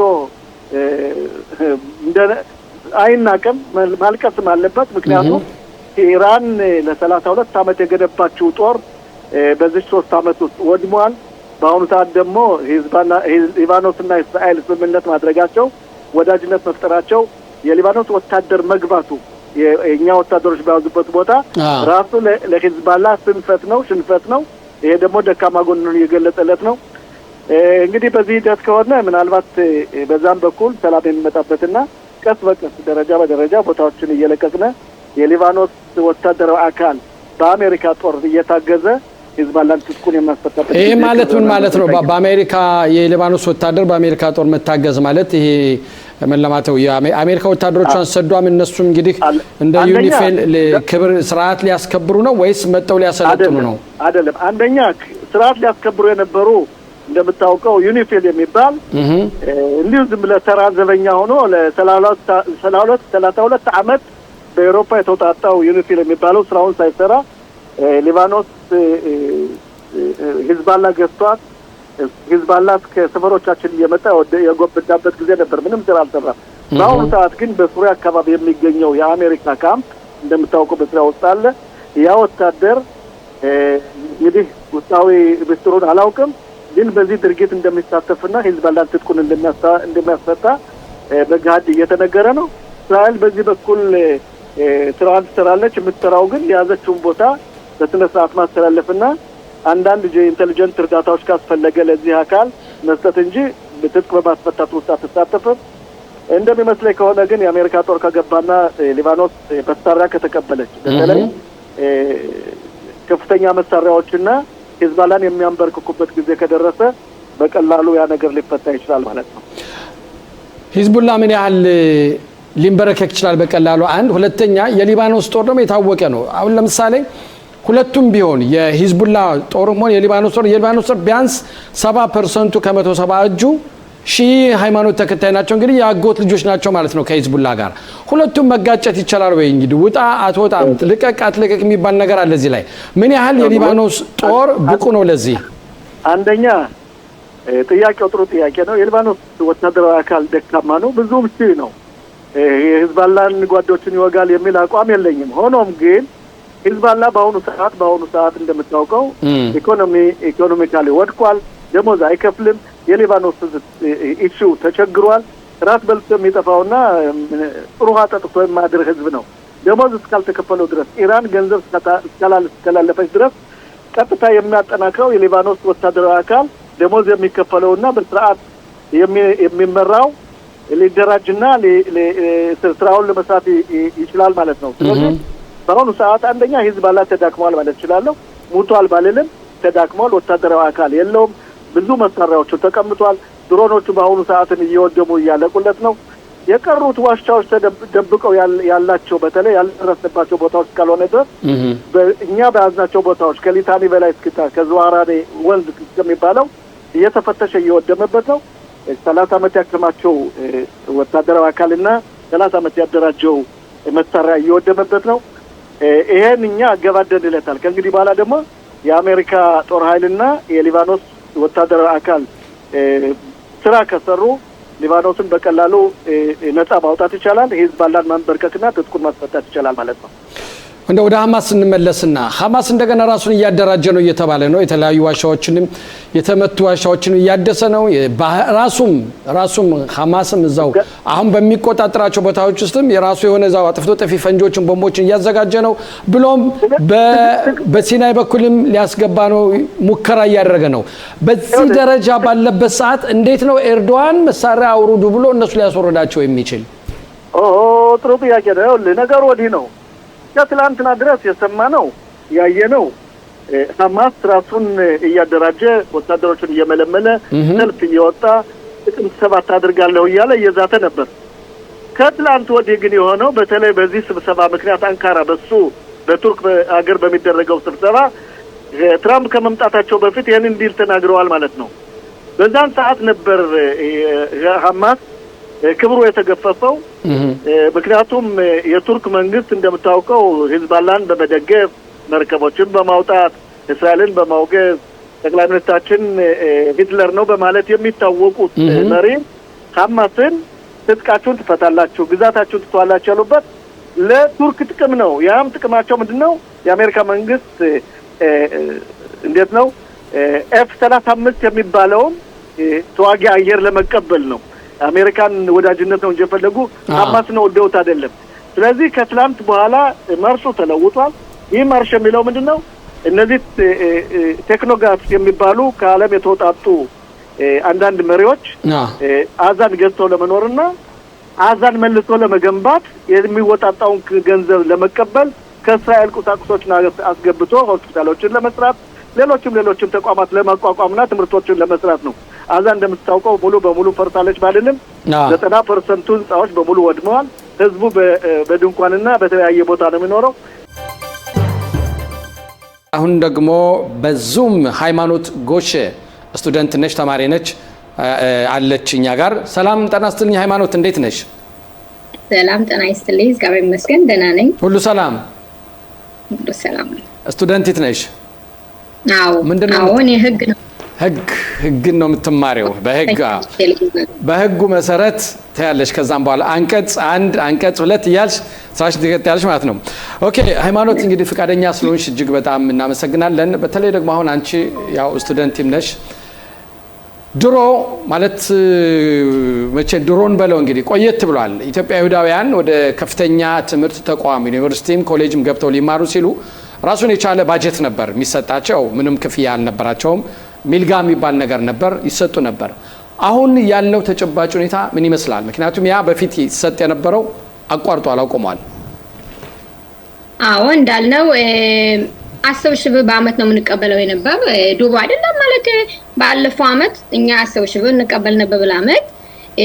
ግን ይህን 10,000 ብር ለመቀበል 40 ሰዓት የበጎ አድራጎት እናደርግ ነበር፣ ወይ 60 ሰዓት ይለያል። በአመቱ ሲሰቀል ይለያል። ግን ይህ በጎ አድራጎት ትምህርት ቤት ወይ የተወሰኑ ቦታዎች ደን ያንን በጎ አድራጎት አብገን 10,000 ብር እንቀበል ነበር። ጥሩ ክፋይ ነው። የትምህርቱን የሚከፈለውን ክፋይ በዚህ ብር በዚህ 10,000 ብር እንከፍል ነበር። ሙሉን ባይከፍለውም በደንብ ያግዛል። እና አሁን የአዲስ ፕሮግራም በሙያይ ምን መርጠው ሙያይ ይህን ወስደው ለምሳሌ እኔ አሁን ህግ ተማሩ አሁን አዲስ አመት ለገባ ስል ህግ ተማሩ በግማሽ ወድብኛም ብር ይህን በመረኩት ምክንያት ለምን ነው ግማሽ የሚወርደው? ለምን ነው ግማሽ የሚቀነሰው? በሙያይ እነሱ ብሩ የሚያስቡት በሙያዩ ነው ማለት። ለምሳሌ እኔ አሁን ኢንጂነሪንግ ተማሩ ወይ ሐኪም ዶክተር ለመሆን ተተማርኩ ወይ ሳይንስ ሄጄ ተተማርኩ አዝ ግቡ መቀበለው 100% ነው ግን እንዳልኩት ሂሳቡን ይቀይሩታል በለዩ ፕሮፌሽን ምናልባት ይሄ ተማሪዎችን ወደ ተሻለ ሞያ ሄደው እንዲማሩ ለመገፋፋት ተብሎ የተደረገ ብለሽ አታስቢም?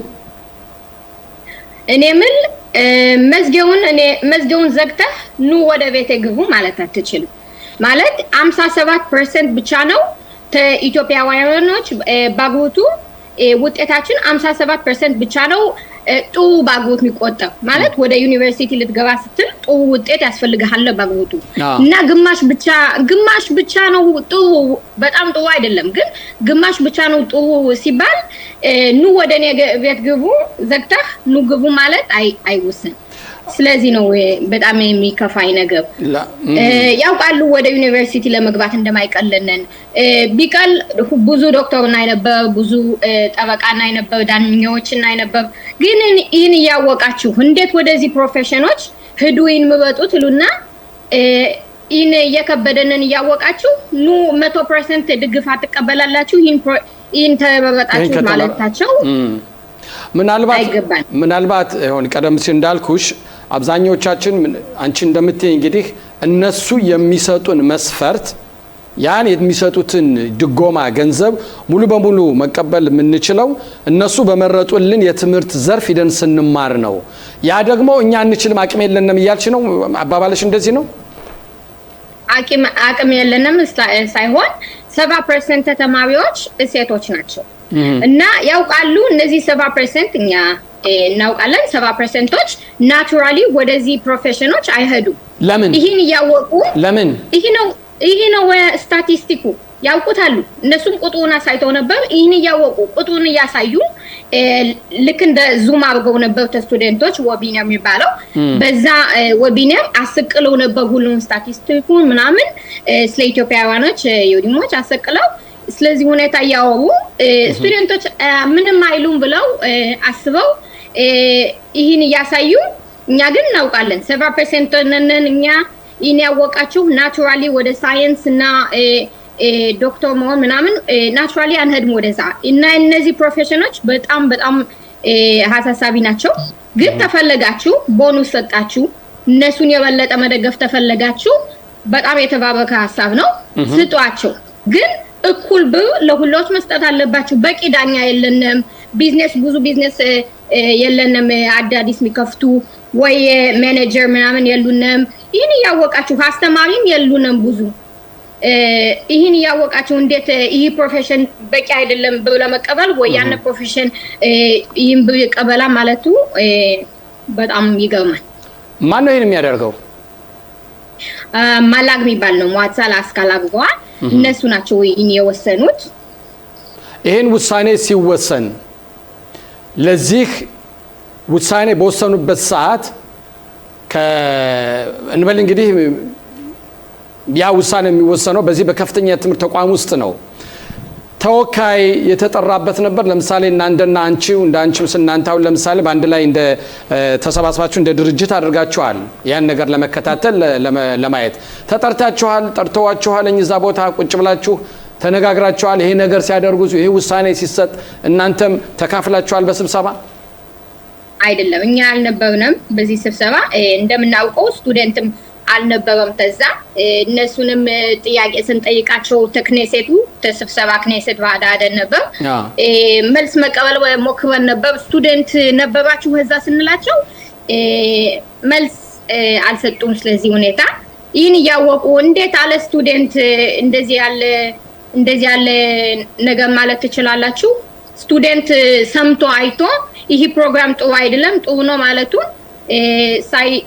ሲቀር እንዴት ይሄን ማለት ይቻላል ስለዚህ አሁን በእኛ ላይ ሌሎች እየወሰኑ ነው ይሄን ውሳኔ ደግሞ እኛ እንቀበልም ነው የምትሉት እናንተ ምን እንዲሆን ነው የምትፈልጉት እናንተ እኛ እንፈልግ መጀመሪያ እርግጥነት ለስቱደንቶች እንዲኖራቸው የሚመጣው አመት የሚገቡት ወንድሞቻችን እህቶቻችን ወገኖቻችን የሚመጣው አመት ወደ ትምህርት ሊገቡ ሲል በደስታ ገብተው አለ ጭንቀት ገብተው በደስታ ተበጋግተው እንዲገቡ ነው የምፈልግ ስለዚህ 10,000 ብር እርግጥነት እንዲኖራቸው ይናስዎች እንደሚቀበሉት እና እንዳልኩት በጎ አድራጎቱን በፊት ተናግሮ ነበር በሁሉ በሶሻል ሚዲያ ምናምን ተናግሮ ነበር እና ብዙ ስቱደንቶች እስካሁን እየጠየቁን ነው በጎ አድራጎቱ የለም እንደዚህ ነው አሉን ስለዚህ ይሄን ለጊዜው አቁሞት ይሄን በጎ አድራጎቱን በጎ አድራጎት ማድረግ ስለማይፈልጉ አይደለም ጊዜ ስላጠባቸው ነው እና ትምህርቱም ስለሚከብድ ነው ስለዚህ ምን ፈልግ 10 ሺህ ብሩን እርግጠነት ሰጧቸው በጎ አድራጎቱን እንዳላችሁት ለጊዜው አቁሙት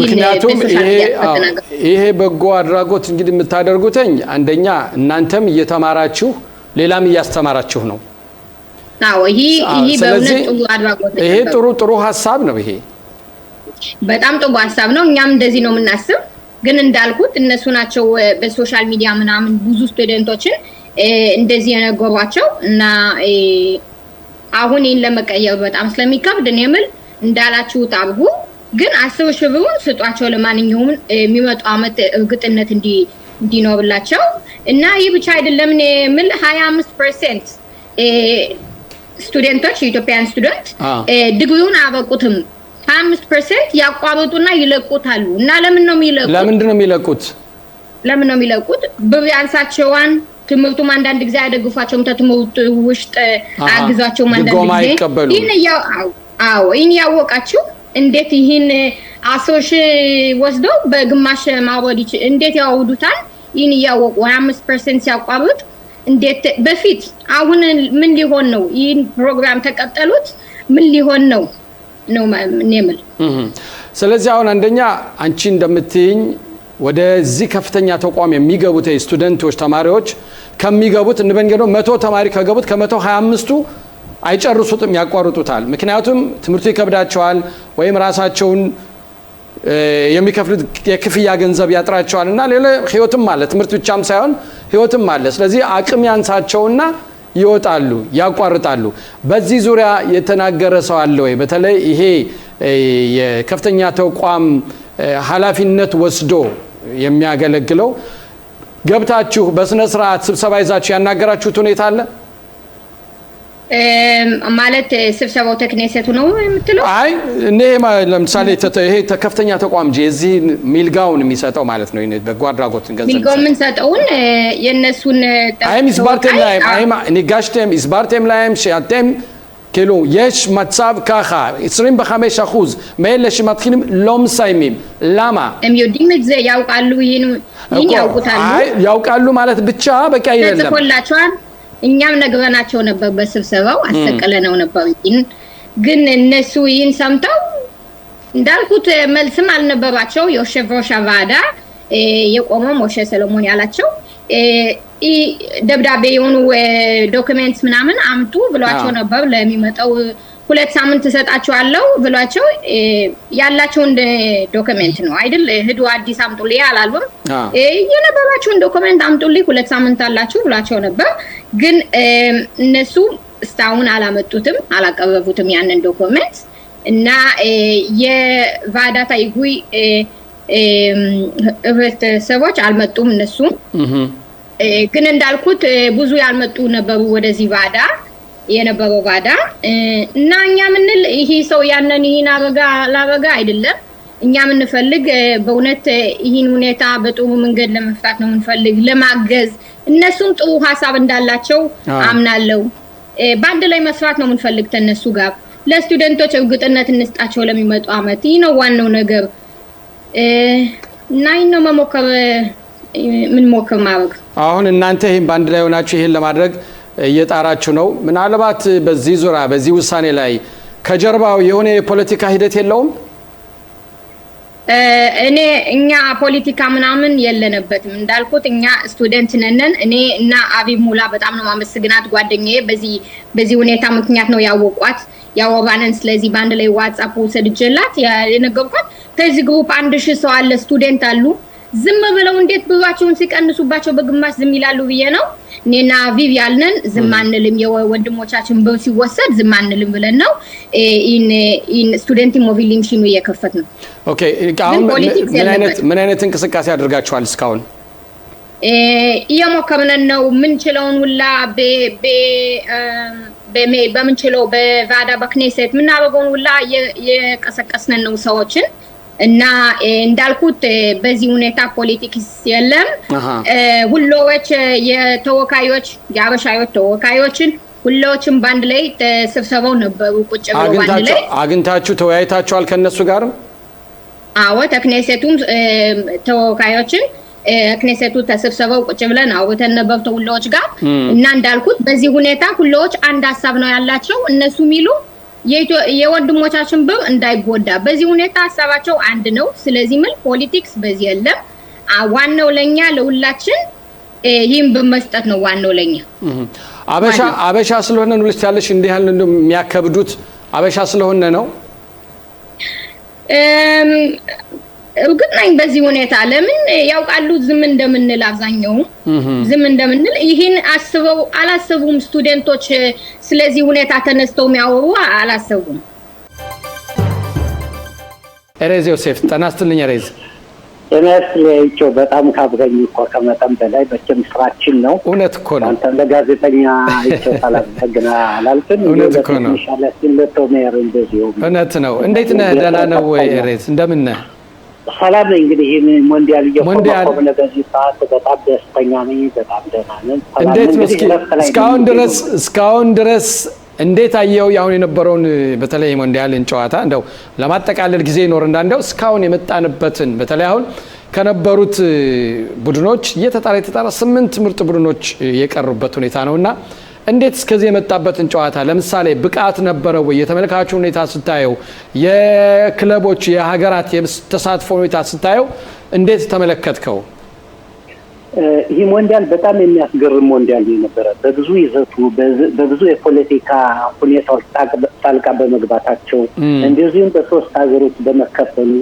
ከዚያም አልፎ የነበረው የመግቢያ ዋጋው ከፍተኛ በመሆኑ እና ብዙ አድናቆት ብዙ እንዲያውም ድራማ የተደረጉበት ጨዋታዎች ነበሩ ባለፉት እንዳየናቸው ለምሳሌ አርጀንቲናና ግብጽ ያየነው ጨዋታ አለ እንደዚህ ስዊዘርላንድና ኮሎምቢያ ያየነው ጨዋታ አለ እንደዚሁ አሜሪካና ቤልጂየም አይተናል ከዚያ ባሻገር በጣም የሚደንቀው ደግሞ ፖርቱጋልና ስፔን ያየነው ጨዋታ እጅግ አስገራሚ ጨዋታዎች ነበሩ በጣም በደማቅ ሁኔታ የታዩ ጨዋታዎች ናቸው በዓለም አቀፍ ደረጃ ለስፖርት አፍቃሪዎችም የእግር ኳስን ለማየት የጀመሩ ህዝቦችን እንግዲህ ከሚሊያርድ የበለጠ ህዝቦች በዓለም ላይ ያሉት ይህን ጨዋታ ተመልክተውታል ለወደፊት የምንመለከቱት ነው አሁንም እያየነው ነው የምንገኝ እና ቢያንስ እንግዲህ 48 ቡድኖች ነበሩ 40ዎች ቤታቸውን ተመልሷል የቀሩ እንግዲህ 8 ናቸው 8 ቡድኖች ናቸው በዚህ ላይ እንደው ሲቆይ በቅድሚያ የአሜሪካን ጨዋታ ነው ከዛ በፊት የነበረውን ዶናልድ ትራምፕ ስልክ በመደወል የአሜሪካ ተጫዋች ቀይ ካርድ የተባረረውን እንዲመለስ አድርገዋል ጣምናውን አላጠፋው በጣም የሚገርም ነገር ነው በጣም እንግዲህ ለወደፊቱ እንግዲህ ብዙ ነገር የሚፈጥሩ ነገሮች ናቸው ማለት ነው እንግዲህ ባለፈው ጨዋታ እንዳየነው ግብጽና አርጀንቲና በተጫወቱት ጨዋታ ግብጽ አንድ ጎል 3-2 ተለያይቷል እንግዲህ በአርጀንቲና በአጠቃላይ ግን እንግዲህ ግብጽ እንደምታውቀው ከአሜሪካዎቹ ምናልባት አንድ ጎል ከኔም ባላግባብ ተወስዶብኛል ያለች እንግዲህ መሐመድ ኤል ፋቲ የግብጽ አሰልጣኝ ይህን ማመልከቻ አቅርቧል እንግዲህ የግብጽ እና ማመልከቻቸው አሁን አብደል ፋታህ ሲሲ የግብጽ ጋም ፕሬዝዳንት ምናልባት ጋም ለፊፋ ፕሬዝዳንት ለብላቴድ የሚደውሉበት ደረጃ ላይ ደርሳል ማለት ነው እንግዲህ ስፖርትነቱን ያጣ አይደለም እንደ ይሄ እንደዚህ ከሆነ በጣም ይህ መስመር የሳተ ሁኔታ ነው ዶናልድ ትራምፕ ባላቸው ኃይልና ጉልበት ተጫዋች ይመለሳሉ ታስመለሱ ድረስ ቢያንስ ግን ቢያስመልሱን ከበልጊያ አንድና አራት መለያየታቸው ያው አሜሪካን ከቤቷ እንድትቀመጥ አድርጓታል ይህ ደግሞ ትልቅ ለሳቸው ትልቅ ራስ ምታት ሳይሆንባቸው አይቀርም ግን ፖለቲካ መግባቱ በጣም ጥሩ አይደለም ያየን ኢራን የተለያዩ ሀገሮች እንኳን ከዚህ ጨዋታ ተገለሉበት አለ ከሩሲያ በስተቀር የተለያዩ ሀገሮች መጥተው እየተካፈሉ ነው የሚገኙበት እና ይህን ጨዋታ ወደ ፖለቲካ አዝማሚያ ተቀየረ ብዙ ጊዜ ሆኖታል ለማስታወስ ያላቸው ደቡብ አፍሪካ በነበረው አፓርታይድ ወይም ዘር ዘረኛ መንግስት ነው በመባል ለብዙ ጊዜ ሳይጫወት ቆይቷል። በዴክለር ጊዜ በስሚዝ ጊዜ በነበሩት መንግስቶች የደቡብ አፍሪካ ቡድን ታግዶ ነበር። አሁን ደግሞ የሩሲያ ቡድን ደግሞ የሩሲያ ደግሞ በቀሰቀሰችው ከኡክራይና ጋር ጦርነት ልትታገድ ትችላለች። ይህ ራሱ አንዱን የቻለ ፖለቲካ ነው። ግን ኢራንና አሜሪካ ባደረጉት ጠብ ግን ኢራን እየተጫወተ የምትገኘው እና ስለዚህ አሁን እዚህ ላይ አሁን ምንድን ነው የሚያሳየው? አንደኛ ፖለቲካ ከስፖርቱ ጋር መቀላቀሉ የምናይበት ሁኔታ ነው። ሁለተኛ ደግሞ ሀያላን ሀገራት እንደፈለጉ በፖለቲካው ዙሪያ የፈለጉትን ማንቀሳቀስ የሚችሉትን አሁን ወደ ስፖርቱ እያመጡት ነው ማለት ይቻላል።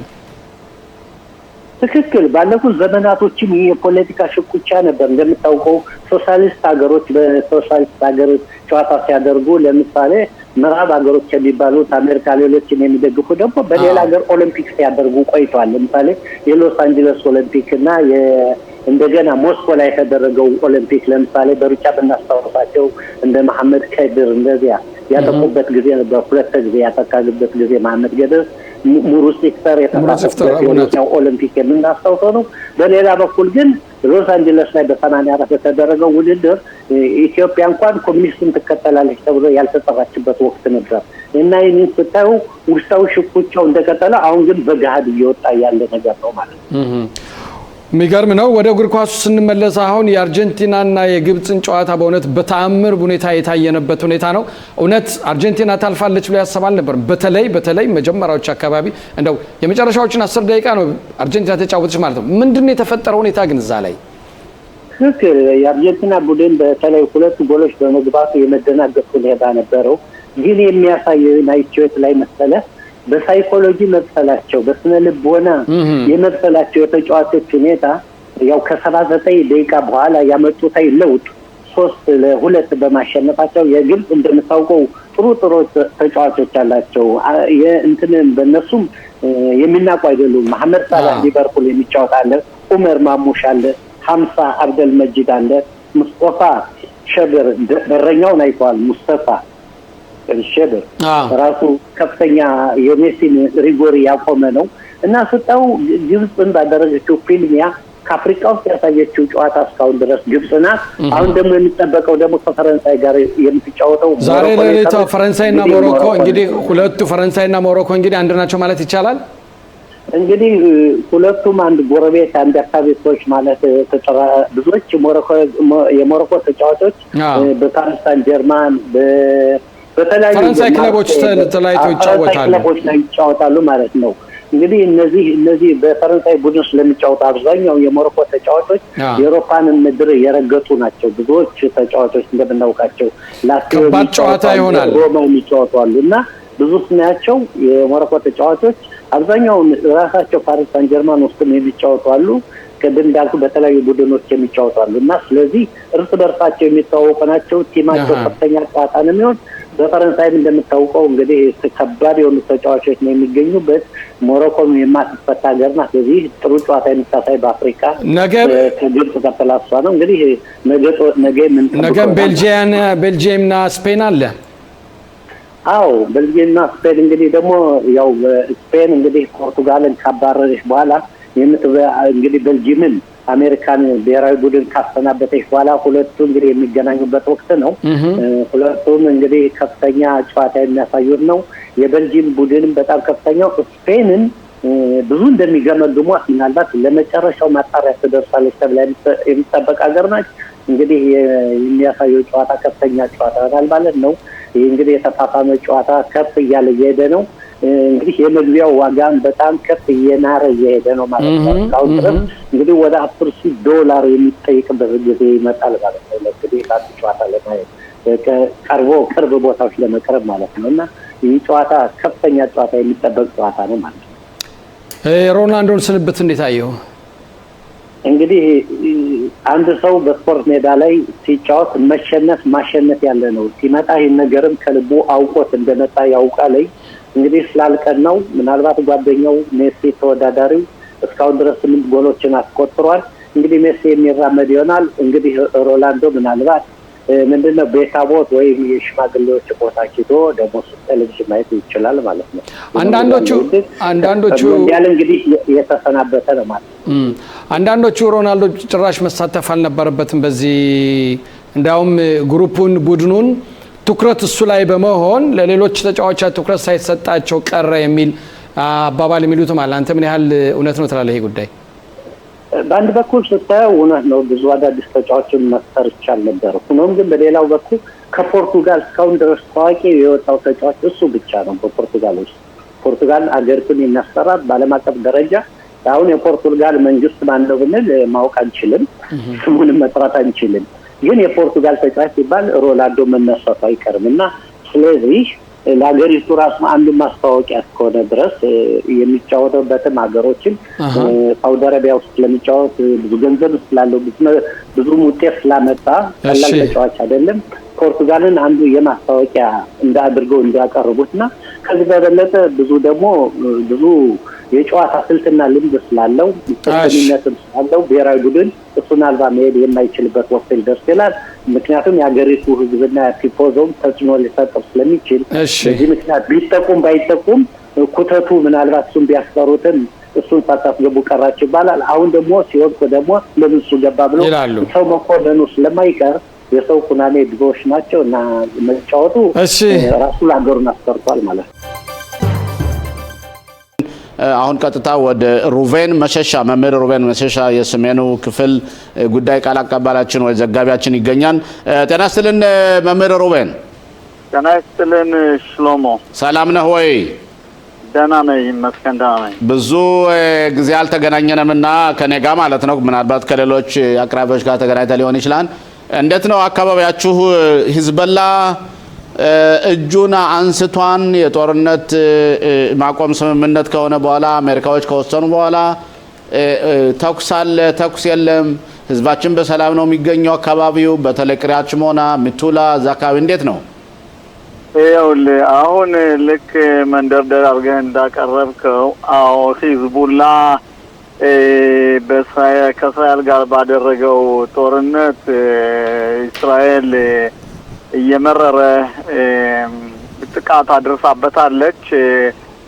አሁን እንደሚነገረው በተለያዩ ሚዲያዎች እንደሚነገረው ከሆነ ሂዝቡላ 18 ከጉልበቱ ከ118 የሚሆን ብቻ ቀርቷል። ያንንም እስራኤል ማጥፋት አለባት የሚለውና ይህም ባስመለከተ ነው የሚነገረው ያለ። ይህ የአሜሪካና የኢራን ድርድር ለሂዝቡላ ጥሩ የሆነ አጋጣሚ አጋጥሞታል ይባላል። አንደኛ ተሸነፈ እንዳይባል እሱን ለማስጣል ይሆናል የሚሉ ዘጋቢዎች ደግሞ አሉ።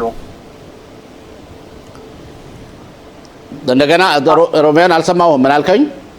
እንደገና አሁን ያልኩት ምንድነው ሂዝቡላ በእስራኤል እንደተቀጠቀጠና ከ118% እንዳለ ያንንም እስራኤል ማጥፋት አለባት የሚባል ዘገባዎች ቀርበዋል። ከዛ እንደገና ደግሞ ምንድነው የሚል በአሜሪካና በኢራን በኩል ያለው ድርድርና እንደገና አሜሪካ በሊባኖስና በእስራኤል የምታደርገውን ድርድር ሂዝቡላ ይሄንን ሁኔታ በደንብ ተቀብሎታል። ምክንያቱም ራሱን ለማስጣል ያደረገ ነገር ነው የሚሉ ደግሞ አንዳንድ ዘገባዎች ደግሞ አሉ። እኔ ማወቅ የፈለኩት በተለይ በማህበረሰቡ ምን አይነት ስሜት አለው? እንደሚታወቀው ብዙ ሰዎች ቤታቸውን ለቀዋል። ያላቸው ስሜት አሁን ጦርነቱን በማቆሙ ምክንያት ተመልሰው ወደ ቤታቸው ራሳቸውን ማቋቋምና አካባቢው ለመኖር ያላቸው የውስጥ ስሜት ምንድነው? ከ7 ቀን 10ኛ ወር 23 ዓመተ ምህረት ጀምሮ በጣም ብዙ ሰዎች የሰሜኑን አካባቢ ለቀው እንዳይሄዱ ነው እና ተመልሰው ለመምጣት ደግሞ ከሂዝቦላ ጋር ያለው ጦርነት ምንም አደጋ የማያመጣ መሆኑን ካረጋገጥን ነው የምንመለስ የሚሉ አሉና በዚህ ያለው ሁኔታስ እንዴት ነው ጥያቄው? ይኸውልህ አንደኛ ቀደም ያልኳቸው ነገሮች መልስ ሲሆኑ ይችላሉ። የሂዝቡላ መቀጥቀጥና ከ18% መድረሱ ከመቶ ይሄ ሁኔታ የሂዝቡላን ድክመት በሚሰማበት ወቅት አሁን ቀደም በሀገራቸው ስደተኛ የሆኑ ወገኖቻችን በ2023 ዓመተ ምህረት ቦታቸውን ለቀው የሄዱት ወደ ነበሩበት ለመመለስ ጥሩ የሆነ አጋጣሚና ግፊት ያለው መስሎ ይታያል። እርግጥ በአሁን በምናይበት ጊዜ በሰሜኑ በቅራሽሞና ሆነ በሱ በዛው አካባቢ ያሉ ነዋሪዎች ያለው ሁኔታ ምንድነው? አሁን የህዝቡላ ያለበት ሁኔታ እኛ እፎይ ብለን ለመመለስ ጥሩ ምክንያት ይሆናል የሚል ሐሳብ ያላቸው ብዙ ወደ ቦታቸው ለመመለስ የሚጥሩ ሰዎች የዚህ አይነት ሐሳብ አላቸው።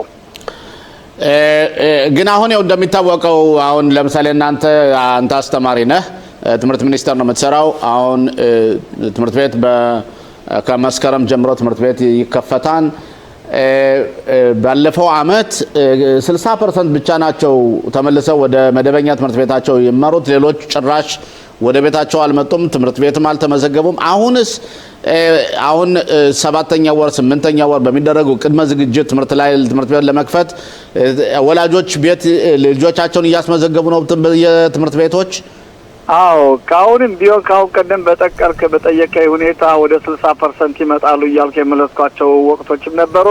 አሁንም ቢሆን ከ60% ያለው ሁኔታ ምንድነው? ጸጥታውን ሁኔታ ባስመለከተ ከ60 ከፍ የሆነ ፐርሰንት የሚሆኑ የነበሩበት ይመለሳሉ የሚለው ሁኔታ ከፍተኛ የሆነ ሁኔታ ነው ያለ።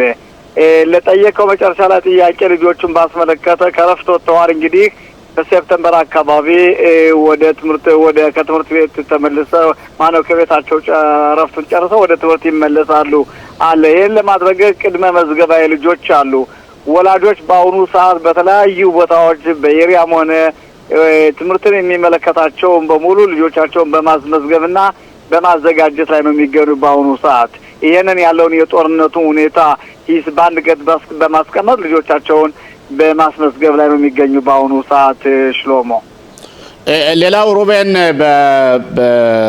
እንደሚታወሰው በሰሜኑ አካባቢ የአደጋ መጠለያ ቦታዎች በቂ አልነበሩም። ልክ በፊት ሲድሮት አካባቢ ወይም ኦቴፍ አዛ የሚባለው አዛ አካባቢ ከነበረው ብዙ ሚሳኤሎች ሲተኮስ እንደነበረው መንግስት ባጀት መድቦ በቤቶችም በግል ቤቶችም በማህበረሰብ ማገልገያ መጠለያዎች ሁሉ ተሰርቷልና በሰሜኑ ደግሞ እንደዚህ አይነት መጠለያዎች እንዲሰሩ ብሎ መንግስት ባጀት መድቧልና ምን ያህል ይሄ የተወሰነ ውሳኔ እየተተገበረ ነው? በጣም ብዙ ሰዎች ለምሳሌ መጠለያ የሌለባቸው ባለመኖሩ ነው ቤታቸውን ለቀው የተሰደዱ። ይሄ እውነት አንደኛ ጥሩ ነጥብ ነው ያመጣው ሽሎሞ። ድርጊትና ንግግር አንድ አይደለም። በምናይበት ጊዜ መንግስት የናል ባጀት አውጥቷል በሚባልበት ጊዜ ለመጠለያ ቤቶች መስሪያ ያንን ነገር ግና እውን የሚያደርገው የከተማው ማዘጋጃ ቤት ፈጽሞ ያለው ሁኔታ ይሄ ሙሉ በሙሉ አደረገ ተብሎ መናገር አያስደፍርም። ከዚህ እንዲያውም ከ20% እና ከ30% ነው ተጀምሯል።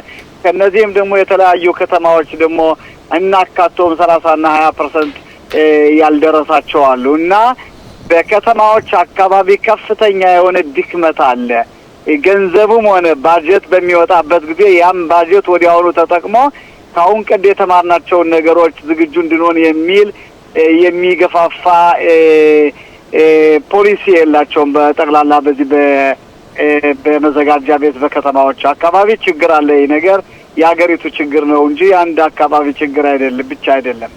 ይህን በተመለከተ መምህር ሮቤን ለምሳሌ ኻጾር ሀግሊሊት የምትባል ከተማ አለች። ከጽፋት አለፍ ብላ ወደ ቅሪያት ሽሞና መሄጃ የሷ የሙዓጻ መሪ የሊኩድን ፓርቲ ለቅቄ ወጥቻለሁ፣ ምክንያቱም ከተመደበው ባጀት ለኛ ምንም አልደረሰንም፣ 10 ሳንቲም አልተሰጠንምና ለምን ነው እኛ መድሎ የሚደረግብን እያሉና ለምሳሌ ይህን አይነት የገንዘብ አገልግሎት የሚያደርጉት ቦታዎች ከደንበሩ እስከ ምን ያህል ኪሎ ሜትር ነው መሆን ያለባቸው ይህን አገልግሎት ለማግኘት?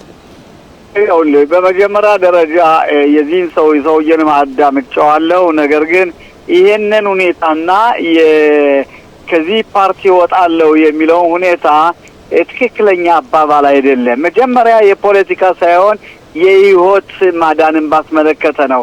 ለምሳሌ አልተመልከት ከሰሜኑ አካባቢ እስከ አኮ ድረስ መንግስት ባጀት አለ። ለየት ያለ ሌሎች ከተማዎች ለየት ያለ ባጀት ይሰጣልኝ። እና ስለዚህ ለምሳሌ ካኮና ከቅራዮት በምታይበት ጊዜ አኮነን ከዚህ ከችግሩ ገብቷል። ቅራዮት ግን አልገባም። የሁለቱ ርቀት ግን ገጣጥሞ ያለው ሁኔታ ነው። ከዚህ ልል የምፈልገው ምንድነው ሽሎሞ የዚህ አይነት ሁኔታ መንግስት የዚህ አይነት ባጀት ሰጥቷለኝ ከተባለ እስታኮ ባለው ድረስ አንድ አይነት ባጀት መቀበል አለበት። የዚህ አይነት ሁኔታ አለ እንጂ የኔ ከተማ ዝቅተኛ ተቀብሏል የከሌ ከፍተኛ ተቀብሏል ብሎ ከዚህ ከፓርቲ ወጣለው ብሎ የሚነገረው ትክክለኛ አይደለም። ያለውን ህግ ተመርኩዞ ጊዜ ይሄ ይደርሰኛል እንደማንኛውም ብሎ የመናገር መብቱ ባለውና በመከራከር ምክንያት ሁኔታ ከፓርቲ ወጣለው የሚለው ሁኔታ የፖለቲካ ጨዋታ መስሎ ይታያል። ሽሎሞ መንግስት ከመደበው ባጀት መካከል ለምሳሌ ለአገልግሎት የሚውሉት ምኖች ናቸው? ማለትም እዚያ የሚሰራው ምንድነው? ቤት ነው? መጠለያ ነው? ትምህርትን በተመለከተ ምን አይነት አገልግሎት ነው? የሰዎችን ደህንነት ለማስከበር ይህ ባጀት ምን አይነት ጥቅም ነው የሚሰጠው? ይሄ አይነት ጥሩ ጥያቄ ነው። ይሄ ጥቅም ለምሳሌ አንድ መናኸሪያ ቦታዎች አሉ፣ ሰፋ ያሉ ቦታዎች ሲል ወይም ተምዘግዛጊ መሳሪያ ወድቆ ማፈርሳቸው ጠንካራ እንትኖች አሉ። እነዛ ነገር በመኪና ተጭነው መጥተው ከሆነ ከሰው መዝናኛ አካባቢ ያስቀምጡታል። ሰዎች ሩጠው ከቤታቸው ከሚገኘው መጠለያ ከመድረስ ይልቅ ከዛ ካሉበት ቦታ ካሉበት ገብተው ህይወታቸውን ማትረፍ ይችላሉ።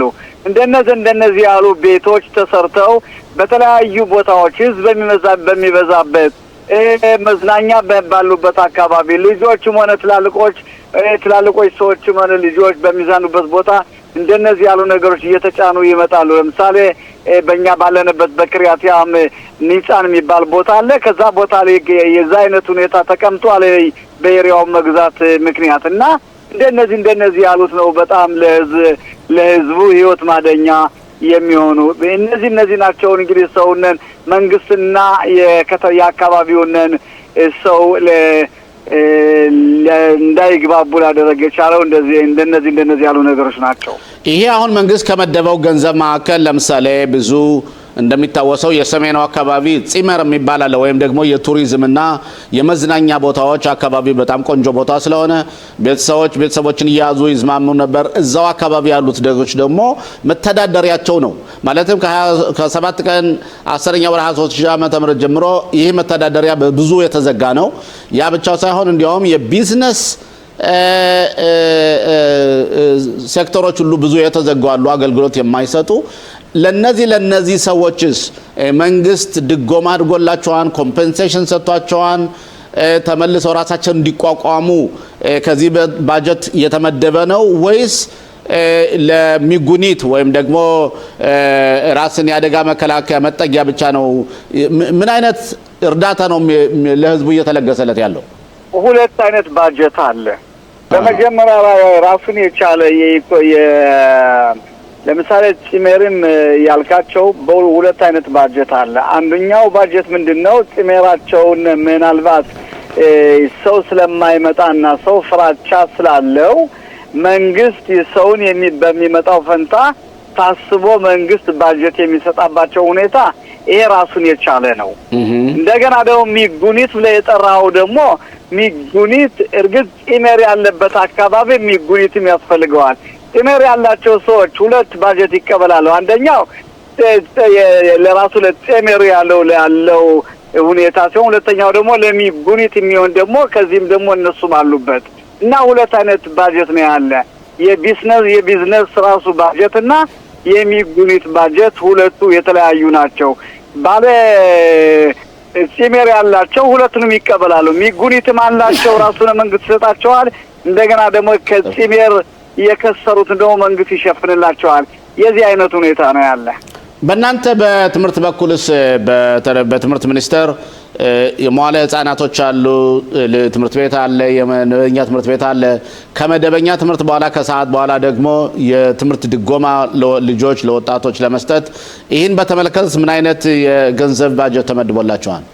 ዘንድሮ ካለፉት አመታቶች ለየት ያለ ነው። ብዙ ልጆች ወደ ጥይል ወደ ሽሩሽር የሚወጣው ሁኔታ ብዙ ሰዎች ልጆቻቸውን ሲያሳትፉ አታይም። በሁለት ምክንያት፣ አንደኛ የባጀት ችግር አለ፣ በወላጆች በኩል ችግር አለ። በሁለተኛ ደረጃ ደግሞ በመንግስት ይህንን አይነት ሁኔታ ባጀት አውጥተን ልጆችን የምናወጣበት ራሱን የቻለ ባጀት የለብን። በምክንያት ብዙዎች ልጆች ዛሬ ባለፈው አመት 3-4 አመት መልስ ብለህ በምታይበትና በአሁኑ በምታወዳድርበት ጊዜ ከፍተኛ የሆነ ለውጥ አለ። ለልጆች አብዛኛውን ጊዜ በአሁኑ ሰዓት ብዙ መንግስት ወጪ አውጥቶም ሆነ ወላጆች ደፍረው ራሳቸው አውጥተው ልጆቻቸውን ወደ ሽርሽር ቦታ ወደ ማስናስ ተጨማሪ ትምህርቶችን ለመማርም ሆነ ሲመለሱ በሴፕቴምበር ምን አይነት ተዘጋጅተው ይመለሳል የሚለው ሁኔታ ካለፉት አመታቶች ጋር ስናወዳደር እጅግ በጣም ዝቅተኛ ነው።